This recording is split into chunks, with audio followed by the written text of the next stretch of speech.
Hello everyone, কেমন আছো? আশা করি খুব ভালো আছো। গুড মর্নিং সবাইকে জানাই।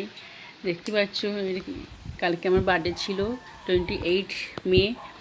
রাত্রিবেলায় আমার বর অফিস থেকে আসার সময় কেক নিয়ে এসেছিলো। তো রাত্রিবেলায় কেকটা কাটা হয়েছে, তাই রাত্রিতে ভিডিওটা এডিট করা হয়নি আর ছাড়াও হয়নি, তাই আজকে মর্নিংয়ে ছাড়লাম। সবাই দেখো। শুধু এই বছরই না, আমাদের প্রতি বছরই আমাদের অ্যানিভার্সারি আর আমার জন্মদিনে ও কেক নিয়ে আসে, তার সঙ্গে চকলেটও নিয়ে আসে আর একটা গোলাপ ফুল। সেগুলো সবই তোমাদের দেখাবো, তোমরা দেখতে থাকো।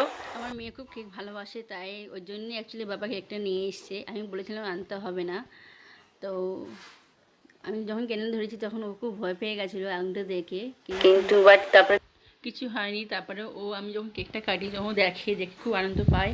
আমি কেকটা কেটে বলি একটু তুলে সবাইকে একটু করে খাবিয়ে দাও, তখন ও কী করে নিজে তুলে নিয়ে নিজেই খেয়ে নেয়। ওই দেখে আমরা সবাই খুব হাসাহাসি করি। তারপর ও একটু করে আমাকে, ওর পাপাকে, তারপরে ওর ঠাম্মিকে সবাইকে গালে দিল। দিয়ে দেওয়ার পরে তারপরে আমি কেক কেটে আমি সবাইকে একটু করে খাইয়ে দিলাম, আমার শাশুড়িকে, আমার বরকে। তারপরে আমি নিজেও দাঁড়িয়ে কেক কিছুটা খেয়ে নিলাম, কারণ আমার খুব ভালো লাগে কেক খেতে। কেক খাওয়া পর্ব শেষ হলে চলে আসলাম খাওয়া দাওয়া করবে। আমি একটু করেছিলাম চাইনিজ ফ্রায়েড রাইস আর চিকেন কষা। তো কার কার ভিডিও ভালো হলো কমেন্টে জানাবে। টাটা, বাই বাই এখন।